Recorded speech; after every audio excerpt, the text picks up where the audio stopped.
All right, guys, let's get started. Good morning. Welcome to Team Today.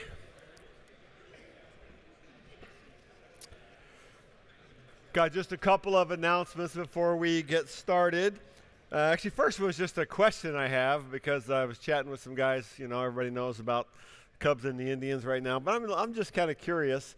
I really shouldn't ask this, but I am curious. How many of you guys have in your possession a World Series ticket for Wrigley Field sometime in the next 3 nights? Can everybody just go, can we just say we hate these guys? Everybody? No. No.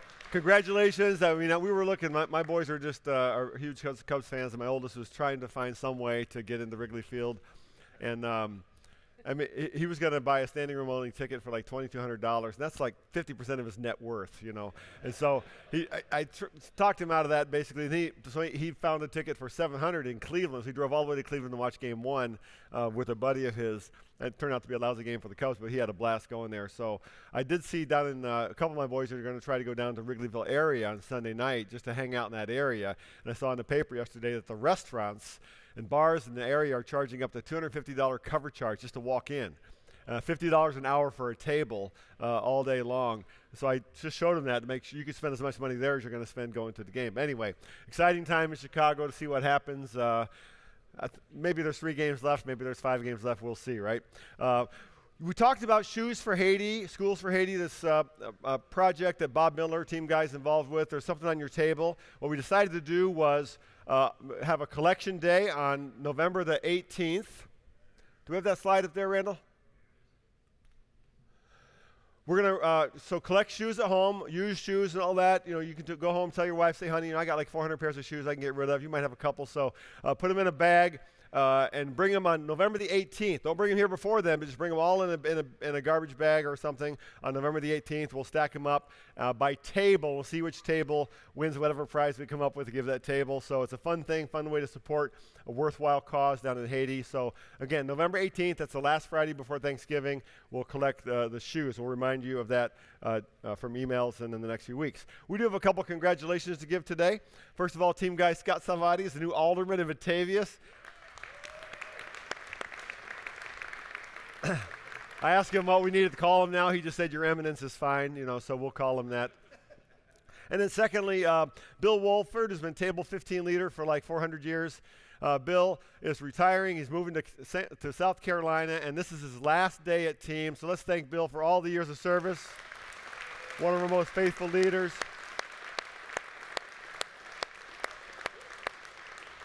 One of our most faithful leaders for many years. Maybe how many years? Every year? As a charter member, 18 years. This is a team.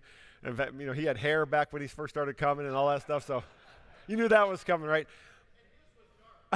That's right, mine was dark. But we've already checked out to make sure he can get podcasts and be on his computer every Friday morning, make sure he listens in live and all that. But best of luck to you, Bill. May God bless you and Patty as you head into your new season of life. All right, here's our story for today. Mildred was the small-town church gossip and self-appointed keeper of the church's morals, who loved to stick her nose in other people's business. Many of the church members didn't appreciate her constant snooping, but everyone feared her too much to confront her. She made a mistake, however, when she accused Frank, who was a new church member, of being a drunk after she saw his old pickup parked in front of the town's only bar one afternoon.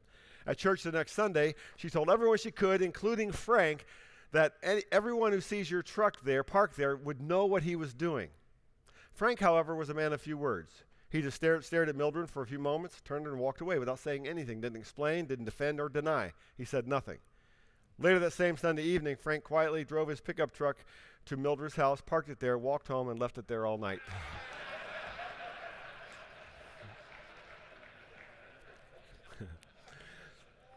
I like that one. Our theme is Turning Point, the transforming decisions of a man's life. And last week we looked at the great story of God's call to Moses. Moses, throughout the Old Testament, called the man of God. Moses, early in his life, made a great mistake, killed an Egyptian in anger, had to flee, ended up tending sheep in the wilderness for his father-in-law. 40 years later or so, He sees this phenomenon of a bush that's burning but is not consumed. He pays attention. God speaks to him through the burning bush, calls him to a great task, that is, to lead his people out of bondage in Egypt. Moses, however, even though he's spoken to by God himself, makes a whole bunch of excuses, 5 to be exact, about why he can't do what God's called him to do. And eventually, he obeys God and does what God has called him to do. Today, we look at Moses' successor, sort of the next man in the story, is a young man named Joshua. And I'm going to show you a clip as we get started from the movie called Miracle. It's the story, as you know, of the 1980 Olympic hockey team that defeated the Soviets. And this is the pregame talk from Coach Herb Brooks, played by, oh, and I forget the actor's name. Anyway, watch the clip.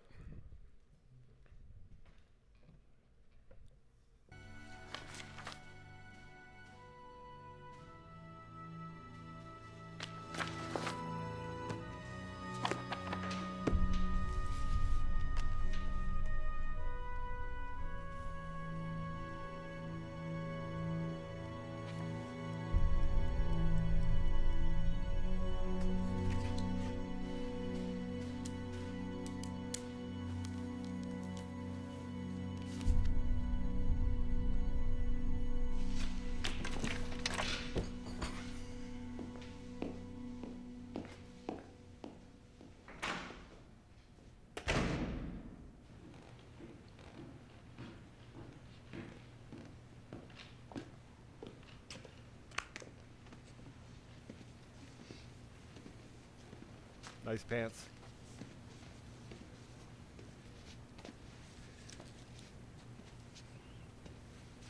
Great moments are born from great opportunity. And that's what you have here tonight, boys. That's what you've earned here tonight.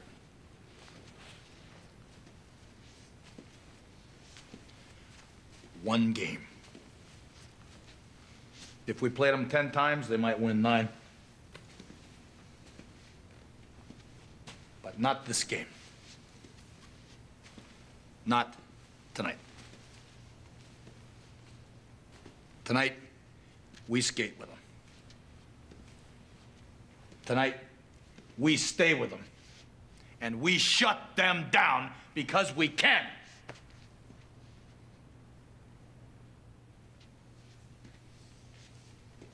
Tonight, we are the greatest hockey team in the world.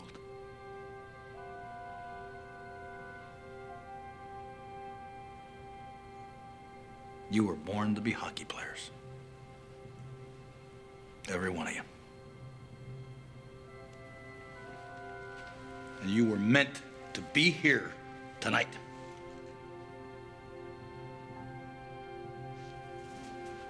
This is your time.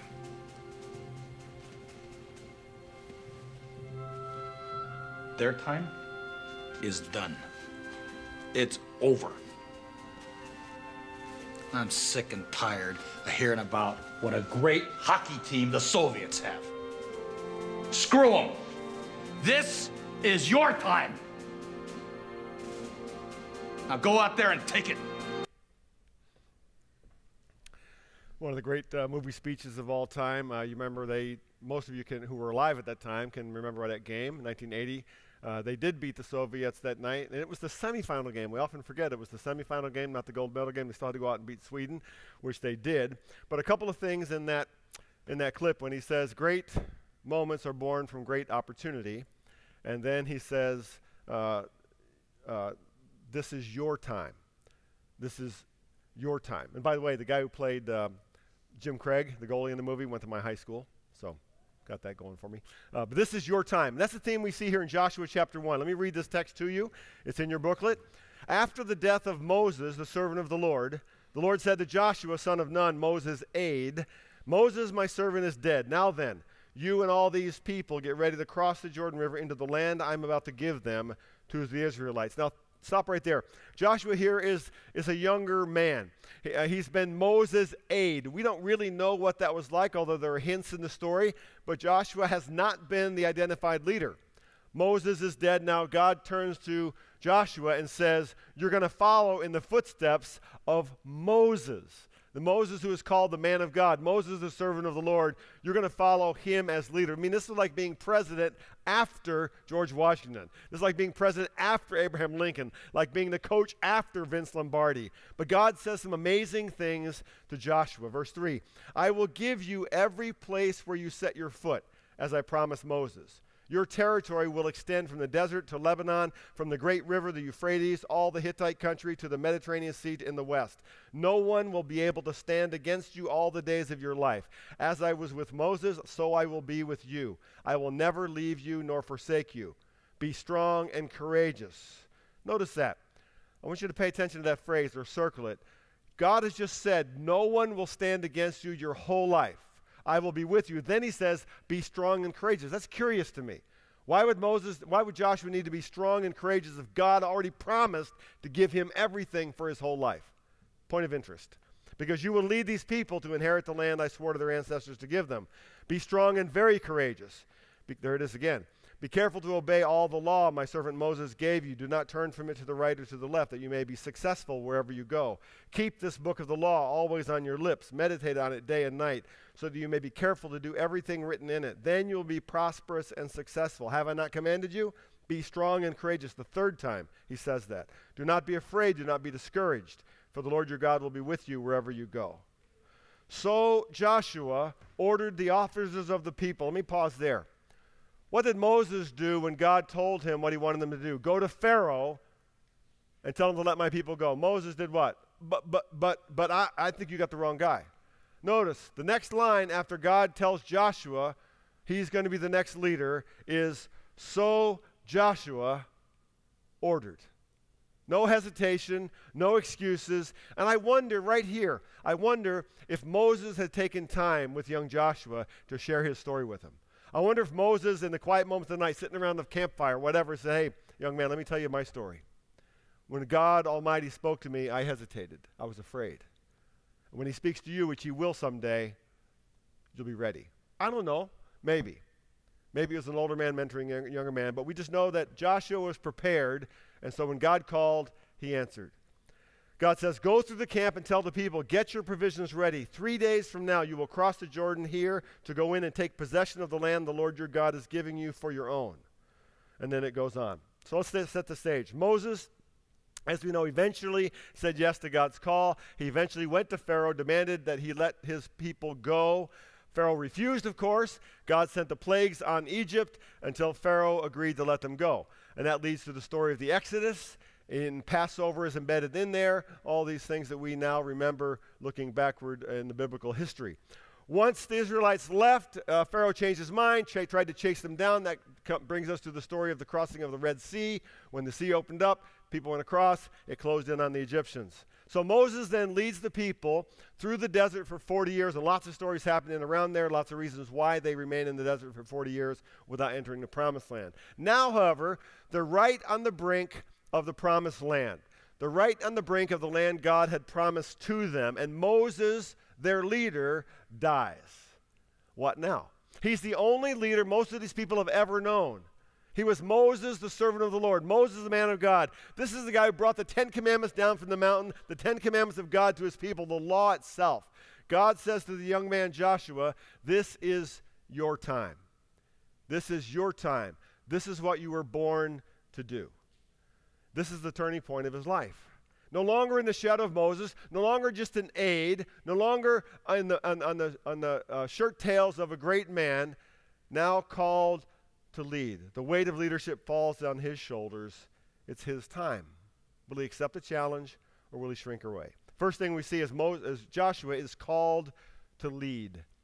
Called to lead. Last Friday, in fact, just a couple hours after I got back from TEAM, I noticed on Facebook that a friend of mine, a guy actually I didn't know when we were in high school, he was a couple years behind me, but somehow through the weirdness of Facebook, we became Facebook friends, and he kind of follows what I post, and I follow what he posts, and he had posted, he found somewhere and posted it, a partial video from a football game from my junior year in high school, 1972. I was a junior in high school, and it's a game I played in, And that the game happened 44 years ago, almost to the day. It was posted. I couldn't believe it. I've tried to find stuff like that, and I didn't think anything existed. But he found it. It was filmed by the other team. They used it at a reunion. He got hold of it, so he posted it. So I was watching, and my heart starts to beat. You're watching it. It's like looking at somebody else's life, this grainy, grainy images of the Super 8 film back in those days. And I'm watching this game, and I'm trying to remember my teammates' names and their numbers, and I remembered some of them. And I'm watching my 16-year-old self play football in high school. It was awesome. So my boys were coming home over the weekend for different times, and I was so excited to show them this video that someone had of their dad, me, playing high school football when I was younger than they are now. And they were kind of excited to watch it. They were just amazed that we weren't wearing leather helmets. That was the biggest thing. Like, they were in fact kind of disappointed. They said, well, it kind of looks like football. You know, it was amazing. It looks a little bit like football, except nobody ever passed the ball. But they watched, and they were kind of surprised that, you know, like I could actually, look, you could actually run. Look at you. You're a young guy. But I watched that, and the film focused just for a second at the end of it on my high school coach. It's like swung over, it showed him, and like he was 44 years ago. And I remembered him. His name was Phil Gennaro. He had just come to our school a year or two earlier. We called him Coach J, a little sawed-off Italian guy. Now, I'd had coaches before my life. I'd played sports since I was a younger boy, but I'd never known a coach like him.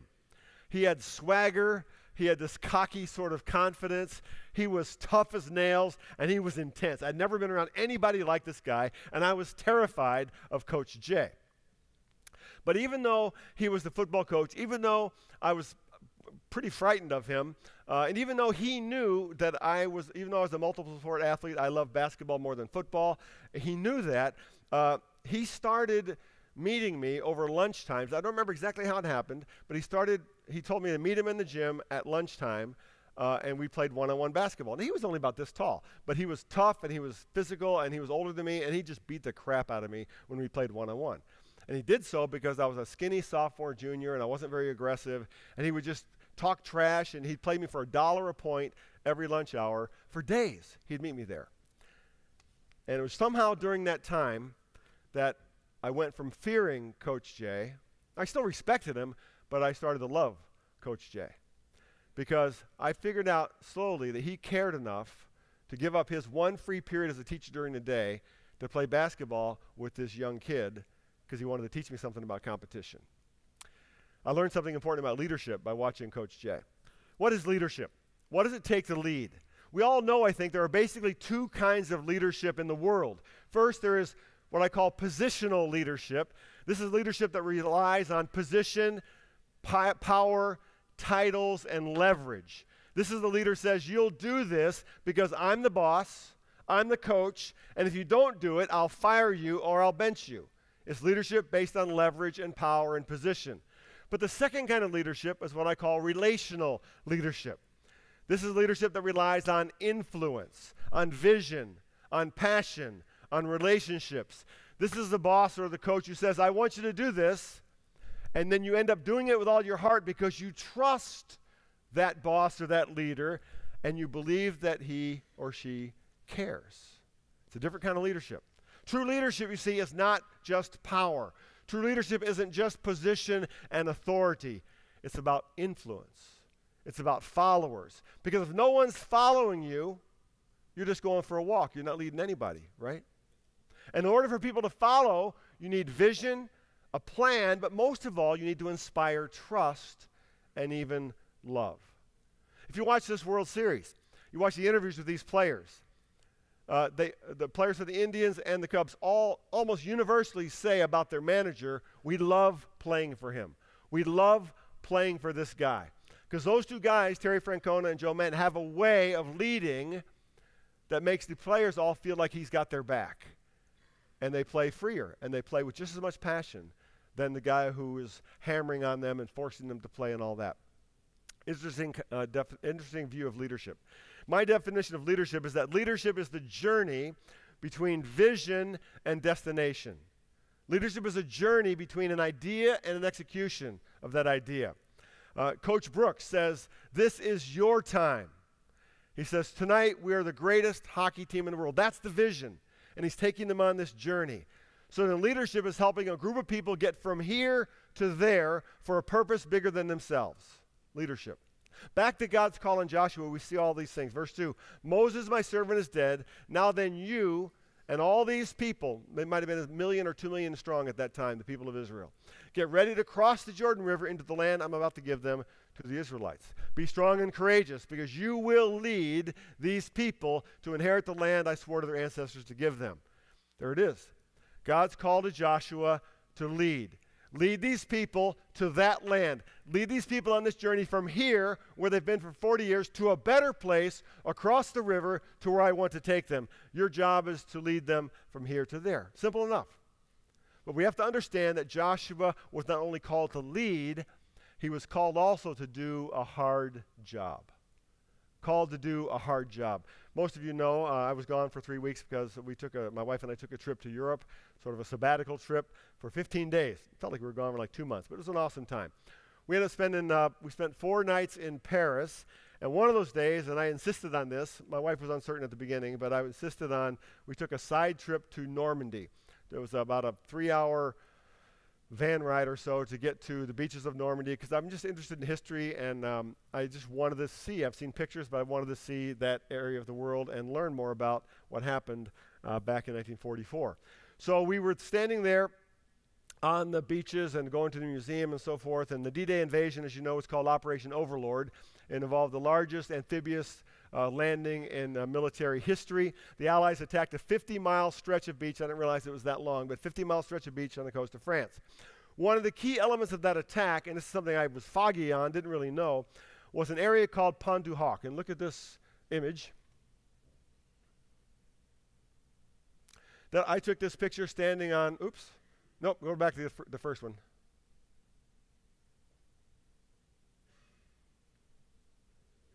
There we go. I was standing on a little, that's the Atlantic Ocean. This is me looking along what's called the cliffs of Pont du Hoc. See, those cliffs there are about 100 feet high. And those cliffs were what the Army 2nd Ranger Battalion had to climb using ropes and rope ladders to get to the top. The Germans were believed to have installed 6 155 millimeter guns on the top of that cliff. Those guns were capable of firing shells 15 miles out into the sea, which meant they could fire them far enough to hit the Allied ships that were dropping off all the troops in the attack. So their job as the 2nd Ranger Battalion was to climb up those cliffs in the face of machine gun fire using ropes and take out those 6 guns to protect the rest of the landing operation. The 2nd Ranger Battalion was led by a man named Commander James Earl Rudder, who was assigned the task of leading that team. The second image shows guys actually climbing up during that battle, using ropes to climb up those 100-foot cliffs. Bad weather and navigation problems caused them to be an hour late in their landing, which meant they lost the cover of darkness and the element of surprise. Then they discovered once they were at the cliffs, their ropes weren't long enough to get all the way to the top of the cliffs. Bummer, right? You're trying to get to the top of 100-foot cliffs, your ropes are 80 feet long or 90 feet long, so they're scrambling up hands and knees trying to get to the top. On top of that, their radios didn't work once they landed. But once they managed to fight their way to the top, again, through machine gun fire, they discovered the Germans had already moved those 6 guns to another location. But they eventually fought their way inland, found the guns, and disabled them. The whole operation, and we read these plaques, whole operation took 2 days, and out of 225 men out of the 2nd Ranger Battalion, only 90 could still bear arms after 2 days, after 48 hours. 90 out of 225. Rudder himself was wounded twice in the assault. But the Rangers accomplished their purpose, took out those guns, established a foothold that was a key role in the Allied invasion that eventually resulted in the liberation of France and defeating Adolf Hitler in Europe. To this day, there's a memorial service every year in Normandy to honor Commander Rudder. He was called to lead, this man I've never heard of till I went and visited, and he was called to do a hard job. Joshua was called to lead the people across the Jordan River. That doesn't seem like a big deal to us. We think of the Fox River or something like that. But here's what you need to know. These were a nomadic desert people, an entire generation who knew nothing but living in tents in the desert. The Jordan River, we find out later in the story, was at flood stage during harvest, which meant it was something like a mile wide, deep, and dangerous. We're not talking Fox River, we're talking the Mississippi River during a flood warning. Now, if you read the whole story, you see that God gives Joshua very specific instructions how to cross the river. He says that the priests who carry the Ark of the Covenant, this holy box that was believed to represent the very presence of God with his people, the priests who carry the box, only a few people were allowed to touch the poles that carry the ark, and they weren't even allowed to touch the ark or else they would die. It was so holy. He said, there's to walk and stand in the river. Once they walk and stand in the river, then I'll stop the river. Okay, river's at flood stage. None of these people know how to swim. They haven't like been to the YMCA and taken swim classes. They've never seen water like this before. They live in the desert. But God tells Joshua, tell them to go stand in the river and trust me on this. Then I'll stop the river. God told Joshua exactly what he should do, and Joshua did it. Joshua listened, and he obeyed to every detail. Notice, you have to be a great follower in order to be a great leader. And then Joshua prepared his people. We're told he told them 3 days ahead of time, in 3 days, we're going to cross the river. Then he inspired his people. He said on the night before they crossed, consecrate yourselves, for tomorrow the Lord will do amazing things, because he believed God. And then he led the people on their journey. See, God didn't call Joshua to do an easy job, but he did promise to go with him. He did promise to give him success. He just didn't promise that it was going to be easy. See, God doesn't call any of us to do an easy job. He calls us to his purposes in a fallen and broken world. And so leadership is hard. Leadership in all its forms involves risk, courage, and the very real possibility of failure. That's why God says, thirdly, be strong and courageous. Joshua's called to be strong and courageous. When I was a freshman or so in high school, I was reminded of a story watching that grainy video. When I was a freshman or so in high school, I walked to and from school because it was only about 3/4 of a mile to school. I didn't have a car, so I walked to and from school. And one day I was walking home from school, had to walk through this little wooded area to get to the back. I would come in the back of our house, walk around to the front to come in. So I'm within sight of our house. I can see it through the trees. I'm coming through the woods. And for some reason in my ninth grade brain, my 14-year-old brain, I was just daydreaming, imagining, like maybe I'd seen a movie or something. I'm imagining what would happen if, what would I do if as I get home today, there's just evil people or evil monsters attacking in my family or my house. What would I do?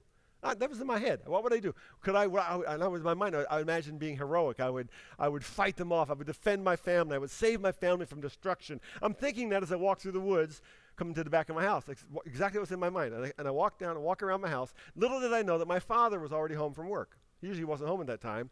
He was home, and he had seen me coming through the woods. And he walked around to the front of our house, was standing on the front porch, front stoop of our house, waiting for me to come around the corner. And right as I came around the corner, for reasons I still don't know, and he can't explain why he did this, I came around the corner and engrossed in my heroic thoughts, and he just went, ah, like that. And I literally fell over backward in fear. I just fell on the ground, completely paralyzed, and I found out I was a complete coward. That's what I discovered that day. Back to Normandy. Standing there looking at those beaches that are really peaceful today, but having seen images in the museums and trying to imagine what that might have looked like, I found myself asking, could I have done that? What kind of soldier would I have been under those circumstances? Some of you guys have served in the armed forces. Most of us haven't. And I think we all wonder sometimes, under fire, under that kind of pressure, what kind of soldier would we be? Could we do it? Just because we were called. But the truth is, we all have our own battles. That battle might be in marriage and family. We're called to do hard things. Might be to apologize. Might be to seek forgiveness. Might be to forgive. Might be to lead spiritually. God says, be strong and courageous in your home. Might be at work. Might face a boss or an environment that's terribly difficult. Or you might be looking for work. You might be between, and it's terribly discouraging. God says, be strong and courageous. Lead your family from here to there. Take them to a better place. Trust me. Might be in your finances. You might face some hard decisions. You might need to climb out of debt that you've created. God calls you to be strong and courageous. Might be in your health or in temptation and sin. You might be captive to certain habits of the heart or habits of the mind, habits of the eyes that are toxic to who you are, toxic to what God is trying to do in your life. He wants to lead you across the Jordan, across the flood stage to a better place. He says, be strong and courageous. Listen and follow and lead. We all face our own challenges. We all have an enemy that wants to destroy us, that must be defeated and driven out. 3 times in this passage, God says to Joshua, the young leader, be strong and courageous. Your job's not an easy one. Be strong and courageous. You have an enemy. Be strong and courageous. And then he says one more thing. Even though leadership is hard, even though the command brings with it fear and discouragement and demands courage, the promise comes along. Have I not commanded you? Do not be afraid. Do not be discouraged, for the Lord your God will be with you wherever you go. Turning point of Joshua's life is listening to that voice and following. Here's the questions I want you to deal with today. First, who is or was a leader in your life that you looked up to? And what made that person a great leader in your experience? Secondly, where and who are you called to lead in your life today? I've said many times, every man at some point is a leader. Who are you called to lead, and where are you called to lead today? Thirdly, what are the leadership challenges that you face? In what ways is God calling you to be strong and courageous? So as you talk about that, we created little team prayer cards as well. I've been saying we'd get these. They're back on the table back there. If you have a prayer concern, pick up a card, fill it out, bring it to me, and we'll pray for those at the end of the day. Wrap you up right before 7 o'clock.